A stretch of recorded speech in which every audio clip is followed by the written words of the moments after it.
Welcome back to a live reading of The Effigy of Love, as written by Tony Sherblom and read by Juho Hankala. This is Chapter 15, Shadows at Our Backs. The soft trickle of ice-cold water dripped rhythmically on Endrik's shoulder, pulling him out from his sleep. The instant his dream vanished from his mind, his bleary eyes shot open, and a feeling colder than the wintry sleet around him started to creep inside of him. No, I can't be back here. He pushed himself up from where he lay underneath the oak. The cold, wet ground stabbed at his hands, and his whole body shivered from having spent the night underneath a starless sky. Looking around, he found his paradise gone. The song had silenced. The dance had stopped. The grey was back. Every celestial being they had passed was gone. The twinkling stars and the smiling moon were but memories. The dreams of golden magic turned into grey mundanity. The realization that it had all been a dream hit him like an arrow in the gut, the iron-tipped shaft igniting the inferno inside of him. Rising to his feet, his knuckles whitened and his breath grew shallow. I thought you'd take me away, that we'd finally leave this place. Endrik looked toward the dark sky, the mixture of anger and desperation souring his mind. Then why am I still here? Where did you go? And why did you leave me behind? He walked around the oak, in a desperate search for her. His toes were like frozen rocks inside of his boots. Having circled the tree, he brushed the caked snow off his clothes and cursed the world and the situation he was in. How cold and alone he felt, abandoned in the woods like an unwanted child, having had his dreams torn away from him. Dawn was but a smear of dark grey, low on the horizon. Thus he waited, waiting for her to ride in on the wind and tell him everything was all right. Waited for her to sweep him away with the swirling snow. But though dawn continued creeping higher and higher, no one came for Endrik. He knew he couldn't look for her. It had never worked. But he couldn't wait in the glade forever. Not when there wasn't a single trace of her anywhere, and he feared he might freeze to death.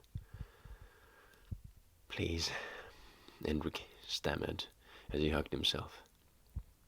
I can't go back to that dreadful place. It would tear me apart, grind me into the greyest dust. Home is where the heart is, and you've stolen mine a long time ago. So please, take me home.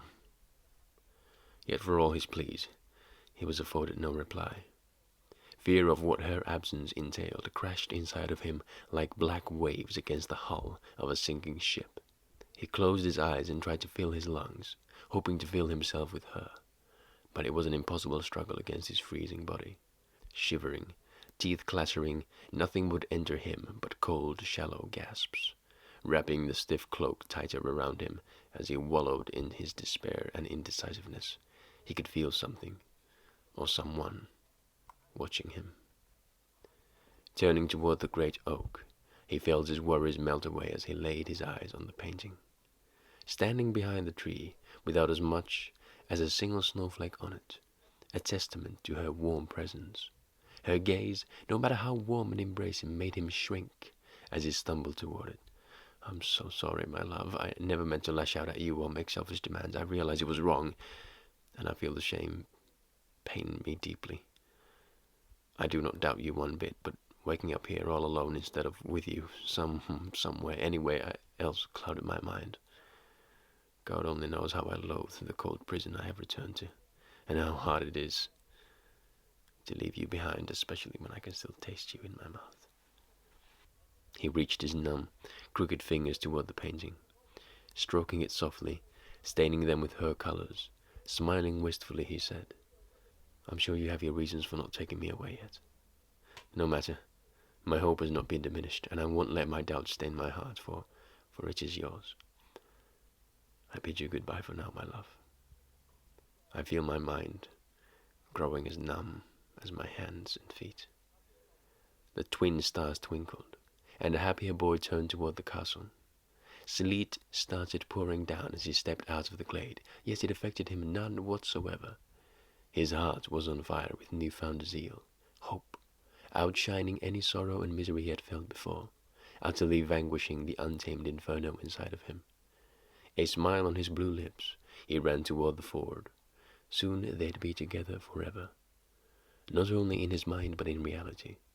He could not wait to be with her in their new home, wherever it may be, and leave all the bleak and cold that stood around him.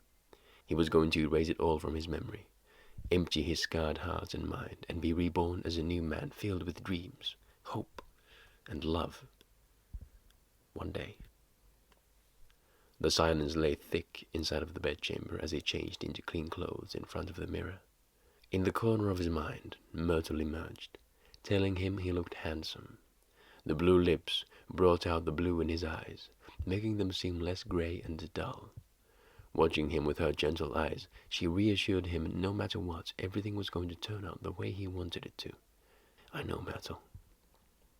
I know," Hendrik whispered, and put his hand to his heart. "And as promised, I'll take you with me." The droning sound of the minister's bell made Myrtle and all the warm thoughts vanish from his mind, from the world. As Hendrik shut his eyes and put his hands over his ears to shut out the cacophony, a wave of despair crashed through the window and onto the floor. It washed over the flagstones, first staining his clean boots, then slowly rising ever higher in an attempt to drown him. But Hendrik would not let it. With her within him, and Myrtle looking out for him from above, the Grey stood no chance against him any longer. He was the chosen champion of the light, the herald of colors long lost, and he would fight until he could fight no more. Wearing a smile as vicious as the captain's, he waded toward the cupboard in the back of the room and tore the doors open. He looked at the dozens of containers containing all the colors of a fairy tale, standing next to each other like soldiers in a row, all awaiting his command.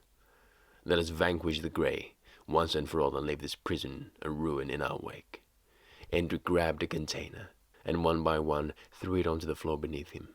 As sunset red pierced the Grey, the sludge shrieked as it writhed in pain, bleeding all over itself. Sky blue followed, joining the fray, as shards of glass exploded all over the crying Grey. Fire yellow and star white showered the battlefield in a percussive cacophony of thundering metals, shattering glass, and mad laughter. Once his soldiers were thrown to the floor, Hendrik started barking commands and mixing them together. Feet kicking and swirling, hands beating and churning. His fairy tale soldiers splashed onto the rugs, and the furniture fighting valiantly to vanquish the Grey. "First my chambers, then the hallways," Hendrik hissed through gritted teeth, but in his craze his voice only grew louder. "Then the whole castle, and ultimately we shall cover the streets in color. No, we shall paint the whole world anew."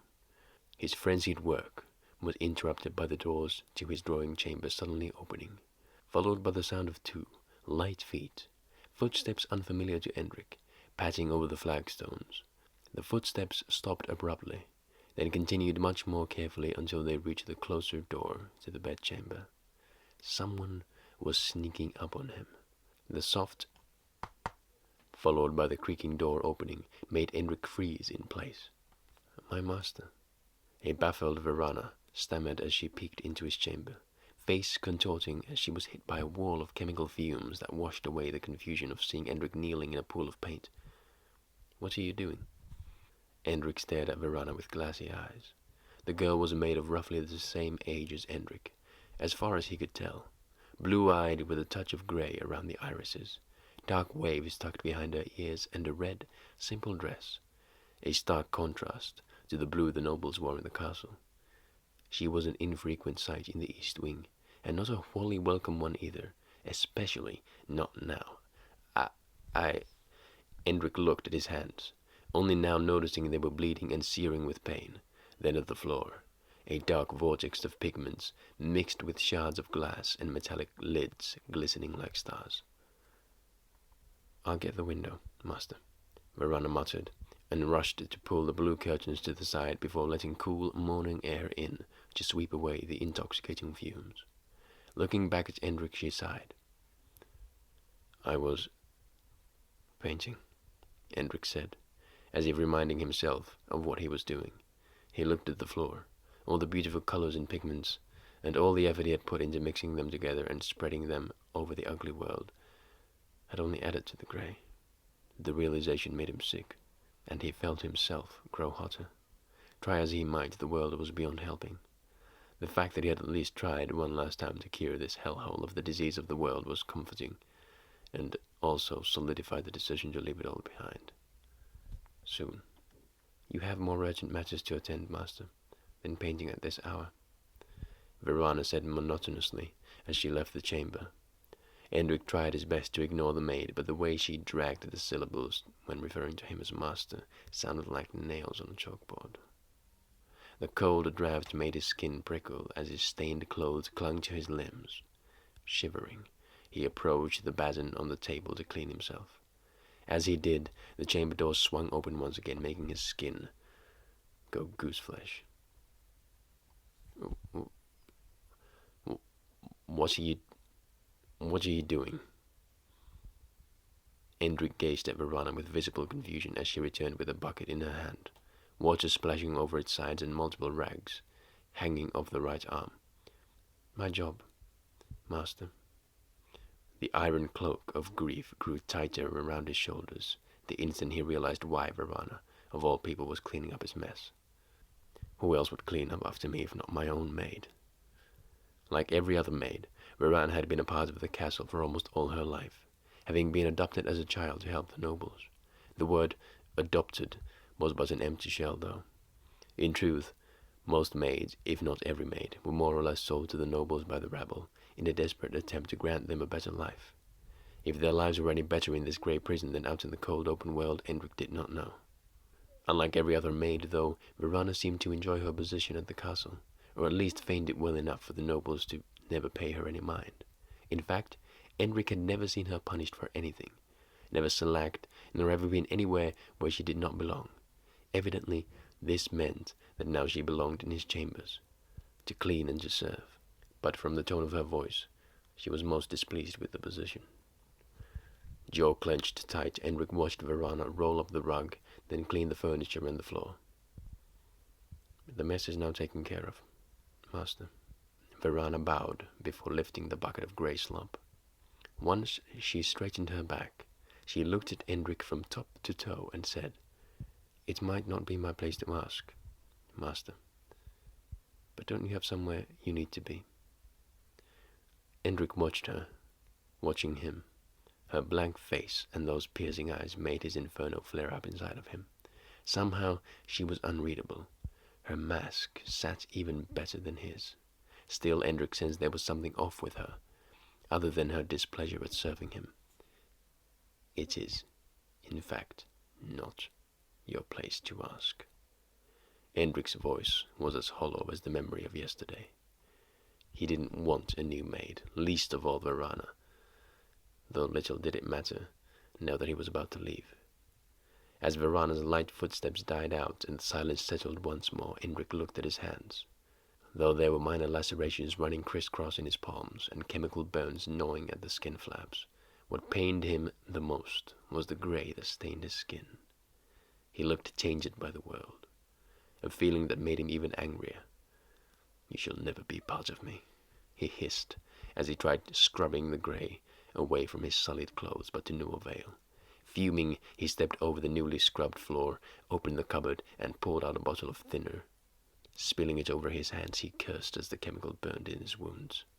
As the grey was slowly scrubbed away, revealing but reddened skin underneath, he smiled a smile that would be swept away as swiftly as he had snuck up on his face, for the grey that surrounded him still remained like a shadow at his back.